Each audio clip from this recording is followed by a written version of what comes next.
നമസ്കാരം. കേരളത്തിലെ 20 ലോക്സഭാ മണ്ഡലങ്ങളിലും വോട്ടർമാർ പോളിംഗ് ബൂത്തിലേക്ക് പോകാൻ മണിക്കൂറുകൾ മാത്രമേ ബാക്കിയുള്ളൂ. എന്തുകൊണ്ട് നരേന്ദ്രമോദിക്ക് വേണ്ടി ഒരു വോട്ട് നൽകണം? പ്രസക്തമായിട്ടുള്ളൊരു ചോദ്യമാണ്.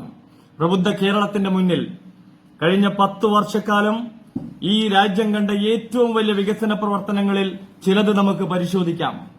നോക്കൂ, നിങ്ങൾ നരേന്ദ്രമോദി അധികാരത്തിലെത്തിയ 2014 ഇന്ത്യ രാജ്യത്തിന്റെ അടിസ്ഥാന മേഖലയിൽ കുതിച്ചുചാട്ടം നടത്തേണ്ട ദേശീയപാതയുടെ ആകെ നീളം 92,400 കിലോമീറ്റർ ആയിരുന്നു.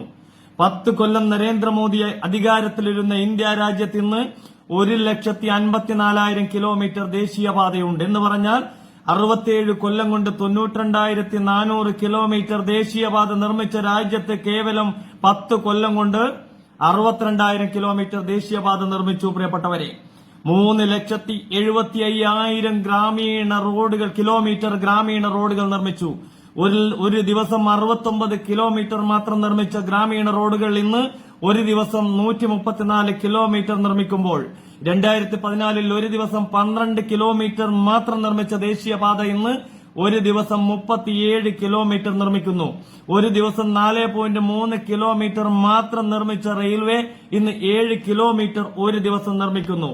നോക്കൂ, നിങ്ങൾ ഇന്ത്യ രാജ്യത്ത് ചലിക്കുന്ന വിമാനത്താവളങ്ങളുടെ എണ്ണം 2014 കേവലം 74 എണ്ണമാണ്. 67 കൊല്ലം കൊണ്ട് 74 ചലിക്കുന്ന വിമാനത്താവളങ്ങളുള്ള രാജ്യത്ത് നരേന്ദ്രമോദി 10 കൊല്ലം ഭരിച്ചപ്പോ പുതുതായി 78 വിമാനത്താവളങ്ങൾ നിർമ്മിച്ച് ഇന്ന് 152 വിമാനത്താവളങ്ങളായി. എയിംസ് 7 എണ്ണമായിരുന്നു 67 കൊല്ലം നിർമ്മിച്ചത്, ഇന്നുള്ളത് 22. 10 കൊല്ലം കൊണ്ട് 15 all India institute of medical science, 7 IIT-കൾ, 7 IIM-കൾ. നോക്കൂ, നിങ്ങൾ ഇന്ത്യ രാജ്യത്ത് 2014 387 മെഡിക്കൽ കോളേജാണ് ഉള്ളത്, ഇന്നുള്ളത് 712 മെഡിക്കൽ കോളേജാ. എന്താ ഇത് വ്യത്യാസം? 67 കൊല്ലം ഭരിച്ചവർ 387 മെഡിക്കൽ കോളേജ് നിർമ്മിച്ച രാജ്യത്ത് നരേന്ദ്രമോദി 10 കൊല്ലം കൊണ്ട് 325 മെഡിക്കൽ കോളേജ് 325 മെഡിക്കൽ കോളേജ് നിർമ്മിച്ചു. ഇത്ര വലിയ വികസനം ഈ രാജ്യത്ത് ഏത് കാലയളവിലാണ് ഉണ്ടായിട്ടുള്ളത്? പുതിയ സർവകലാശാലകളുടെ എണ്ണം 390 എണ്ണം. ഈ രാജ്യത്ത് 9,300 ജൻ ഔഷധി കേന്ദ്രങ്ങൾ നിർമ്മിച്ചു കൊടുത്തു. 1,59,000 ഹെൽത്ത് ആൻഡ് വെൽനസ് സെന്ററുകൾ നിർമ്മിച്ചു കൊടുത്തു. രാജ്യത്ത് ഇതിലും വലിയൊരു വികസനം ഏത് കാലഘട്ടത്തിലാണ് നമ്മൾ കണ്ടിട്ടുള്ളത്? സ്റ്റാർട്ടപ്പുകളുടെ എണ്ണം 1 ലക്ഷം കവിഞ്ഞിരിക്കുന്നു. ഇതുകൊണ്ടല്ലേ നരേന്ദ്രമോദിയെ വെറുക്കുന്നത്? ഇതുകൊണ്ടല്ലേ ഈ രാജ്യത്തെ 41 രാഷ്ട്രീയ പാർട്ടികൾ ഒരുമിച്ച് സകല രാഷ്ട്രീയ ആദർശങ്ങളും എല്ലാം മാറ്റിവെച്ചുകൊണ്ട് കൈകോർത്തുകൊണ്ട് നരേന്ദ്രമോദിയെ പരാജയപ്പെടുത്തുന്നത്? നരേന്ദ്രമോദി 10 കൊല്ലം ഈ രാജ്യത്തെ പരാജയപ്പെട്ട പ്രധാനമന്ത്രിയായിരുന്നെങ്കിൽ എന്തിനാണ് ഈ 41 രാഷ്ട്രീയ പാർട്ടികൾ ഇന്ത്യ രാജ്യത്ത് ഒരുമിക്കുന്നത്? അതുകൊണ്ട് പ്രിയപ്പെട്ടവരെ, ഈ കേരളത്തിന്റെ മണ്ണിനോട് ഒരു അവഗണനയും കാണിക്കാത്ത ഗവൺമെന്റാണ്.